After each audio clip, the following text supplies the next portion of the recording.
ሊቃውንት ነበሩ እና አቡነ ጎርጎርዮስን ያህል ትልቅ ሰው ያፈሩ ሊቅ ባልሆን ሊቆችን አይቻቸዋለሁ። ልብሳቸውም ልባቸውም መንፈሳዊ የነበረ ሰዎች እኛ ከምናሳምረው እናንተ አበላሹ ብለው እየጠሩ ነበረ እና የኢትዮጵያ ቤተ ክርስቲያን በቴሌቪዥን ዓለም አቀፍ ስህተት ስትሰራ ቅድም አሁን እርሱም የተላከውን አይቻለው አሉ። የተላኩሎትን በተአምር እንዳያዩ እኔ ይህን ሽምግልና ስመራ ዛሬን ጨምሮ ወደ 20 አሉ የሚባሉ ሊቃውንት ጋር ደውያለሁ። እስቲ የጥንተ አብሶን ዝርዝር ስጡኝ አልኳቸው። ጥንተ አብሶ የምትሉትን ዝርዝሩን ስጡኝ ስላቸው የአንዳቸውም አይገናኝም። በዝርዝሩ ላይ እንኳን ይኸው መምህር ኤፍሬም ነበሩ። ስለዚህ እኔ ምንም ማለት አልችልም፣ ግን አንድ ነገር ማለት እችላለሁ። የእርሶ የማይረግዝ የእርሶ ጥምጥም፣ የእርሶ መስቀል፣ የእርሶ ካባ፣ የነ መምህር ኤፍሬም የዚህ ሁሉ ሊቃውንት ስልጣን ወንድሜን ወደዚህ ቦታ የማይመልሰው ከሆነ ምንም ጥቅም የለው። አትጠሩበትም፣ አትባርኩበትም፣ ምንም አታድርጉበት።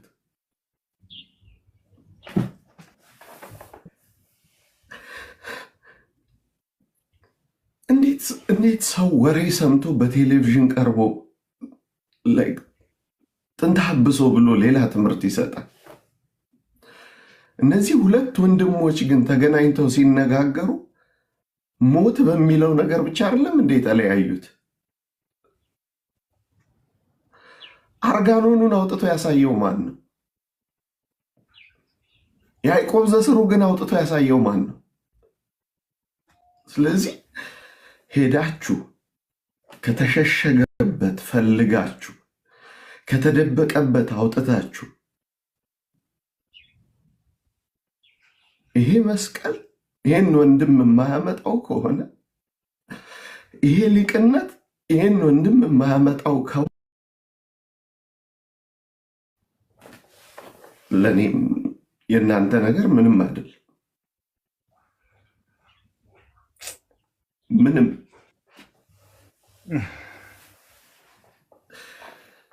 ከገደሉ በኋላ ማንሳት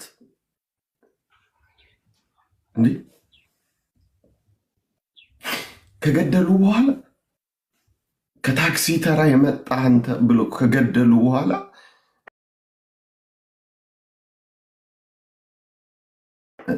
እኔ አይታየኝ። ለምን?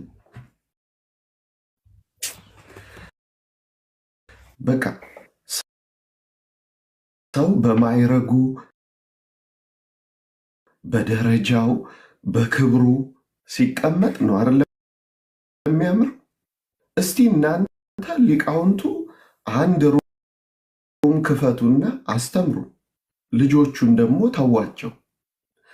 ከዛ በኋላ ሲሳሳቱ ሄዳችሁ ጆሮአቸውን ብትቆነጥጣችሁ፣ ሄዳችሁ ብትደበድቧቸው፣ ለምን በጅራፍ አትገርፏቸውም? እኛ በጧፍ በመቋሚያ ተደብድበን የለ እንዴ? ምን ሆንን? ግን እንዴት ነው ልቡ እስኪ እርሶ ይፍረዱ። 6 ሰዓት ሙሉ ፈጅተን ተነጋግረን ሰላም ለኪ ተደግሞ ጸሎተ ማርያም ተደርሶ ጸሎተ ማርያምን ረግጦ ሌላ ቤት ከፍቶ እንደገና መናፍቅ ተሐድሶ ብሎ ኑ ሰላም እንፍጠራለን። የተደገመው ጸሎተ ማርያም አይፈርድም? የተደረሰው ሰላም ለኪ አይፈርድም?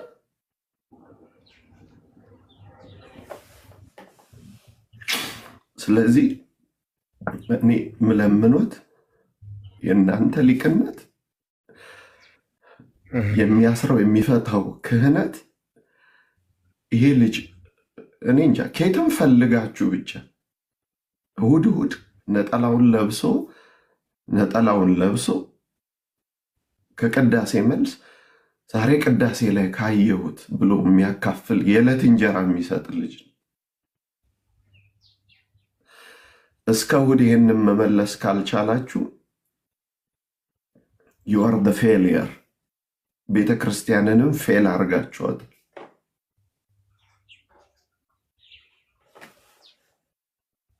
ቤተ ክርስቲያንን እንድትወድቅ እንዳረጋችሁ ነው የምቆጥረው። ስለዚህ ዛሬ ማታ በኢትዮጵያ ከምሽቱ 2 ሰዓት ሰዎች ቀጥሬያለሁ፣ አባቶች ቀጥሬያለሁ። ስልኮትን ይተውልኝ። ክህነት ለእኔ ሲያንጽ ነው እንጂ ሲያፈርስ አይደለም።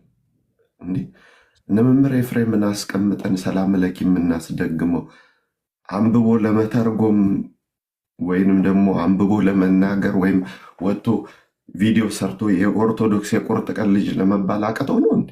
አያቅትም እኮ። አፍ መክፈት በጣም ቀላል፣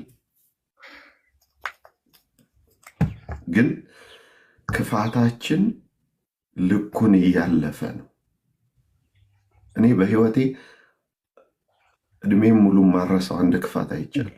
5 ብር ደሞዝ ነው ምሉት ሊገልቀው 5 ብር ደሞዝ የሚከፈለው ዘበኛ ካህን ነበር። ሰዎች ተጣልተውት ምን መልስ ሰጠ? ጥለህ ከሄድክ እናባረራለን አሉት አንዱ ወገን። ከቀረህ እናባረራለን አሉት። ምን አለ? እንዳልሄድ ወለድኩ እንዳልኖር ነደድኳል። ስለዚህ ቤተ ክርስቲያን የምንላት እውነት ካለች ስልጣናችሁ ይህን ሲሰራ ማየት ፈልጋለሁና ስልኮትን ይላኩልኝ።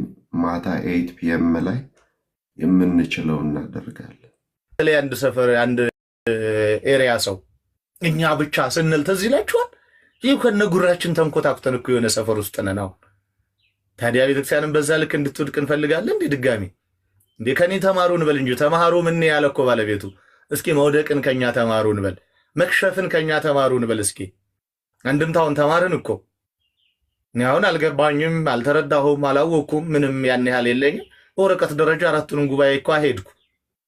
ማስተርስ የሚባለው ተደረሰ፣ ፒኤችዲ እየተጠና ነው።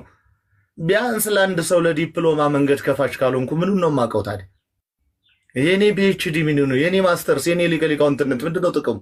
በር ለመዝጋት?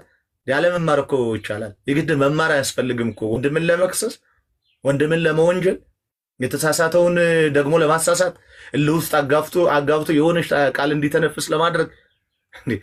መቼ አናገርናቸው? መቼ ጠየቅናቸው? መቼ አወጋናቸው? መቼ መከርናቸው? መክረን ሰድበን እምቢ ካሉ እኔ በነገራችን ላይ ምናልባት ሚዲያው ላይ ታውቁኝ ይሆናል ብዬ አስባለሁ። የመናገር ችግሩ የለብኝም እኮ። አማክረናቸው አወያይተን እንማማር ብለን አስተምረን ወግድ አንተ አታውቅም ያንተ ሃይማኖት ልክ አይደለም ቢለኝ እጥፍ ምን ያህል እንደማወርደው አውቃለሁ። በቤተክርስቲያን ያልደራደረማ እናቴ ስንቅሳት ቋጥርልኝ ያውን በባዶ እግሬ ያውን እንዳሁኑ ከተሜ ሳይኮን ቁልቁለቱን ጋራውን ወጥቼ ተሰቃይቼ እኮ ነው የተማርኩት። ውሻ ታቱ የተነቀስኩት በውሻ ነው። የውጤው አለ እንዴ መታከም እንኳን አቅቶ በውሻ ጥርስ ነው ታቱ የተነቀስ ነው። በዚህች ቤተክርስቲያን አንደራደርም፣ በአስተምሯችን አንደራደርም። ጦም እያደሩ ያስተማሩን መምህራኖቻችን፣ ለምንን እያበላናቸው ያስተማሩን መምህሮቻችን፣ አሮጌ ጋቢዎቻቸውን እያለበሱን ያስተማሩን መምህራኖቻችን እስካሁን ድረስ እዛው እኮ ሳር ጎጆ ውስጥ ውሃ እያፈሰሰባቸው ነው። እኛ ግን ጫማ አልመች ብሎን አይ ሸበጦ አልተመቸም አደግን ወደ ቆዳ ጫማ፣ አንበሳ ይሻላል አልተመቸም ስኬቸር አደግን። አያችሁ እንዲህ እያልን በሽቤት የሚቆጠር ጫማ እየገዛን ደግሞ ነገ መኪናው ላይ ይጨመር ነው። እንዲህ እያልን እየኖርን ያለነው በእነሱ ላብ እኮ በእነሱ ድካም ነው። ታዲያ የእነሱን ዋጋ እነሱ ከነስንት በደላችን አይደል እንደ ይችለውን የኖሩ ከነስንት ኃጢአታችን አይደል እንደ ታሽገን ተሸክመውን የቻሉ ተጀቡነን እኮ ነው። የእንታ ኤፍሬምን ጠይቋቸው፣ እዛ ጉባኤ ቤት ናቸው። እድሉ ቀንቷቸው። እኔ በእውነት በዚህ እንደምቀና በምንም አልቀና፣ በጉባኤ ቤት መምህራን እንደምቀና ምንም አልቀናም። የንታትትና በቀደም እያልኳቸው ነበር። የመዝሙሬ ሰርግ ላይ ሄጀ ነበር። የሄድኩትም ለዚህ ፐርፐስ ነው። እግዚአብሔር ይስጥ ለማለት ባለኝ አቅም እውቅና ለመስጠት ነው። ቢኖረኝ የሆነ ልክ ለሰርጉ ሰርፕራይዝ ኢትዮጵያ ስትመጣ የምታርፍበት ቤት እለው ነበረ። ግን አቅም የለኝም። ተገኘው። በቃ መገኘቴ ለእኔ ውስጤን እርክት ነው ያደረገው። እዛ ላሉ ቲክቶከሮች ይደክሙ ለነበሩ ወንጌልን ለመስበክ በሙሉ በቃ እንደ ዋጋ ቆጥሬው ነው የሄድኩ። እኔ መገኘቴ አሁን ትልቅ ሰው ተገኘው አይደለም እኮ ግን ለእኔ መታየቴ በዛ ሰዓት ኢቭን እስከ መጨረሻው አልቆየው። የሆነ ፕሮግራም ነበረኝ አውደ ምሕረት ላይ ልክ ደርሰው ስቴጅ ላይ ሲቆሙ ተመልሼ ነው የወጣው። ሰዓት ስላልነበረኝ ደስታዬን ውስጤን ግን ገልጫለሁ። እና እነንታ ትህትናን ሳይ እንዴት እንደረካው ይሄ ነው በቃ የጉባኤ ቤት መምህራን የአባቶች ድርሻ በልጆቻቸው ፊት በሞገስ መቆም። ለእነሱ እኮ የትልቅ ነው። በቃ አሁን ለነመዝሙሬ ለሌላው ዛላለሁ ይህንታ ተገኙ። አያችሁት? ይሄ ነው በቃ አባት አላቸው መባል።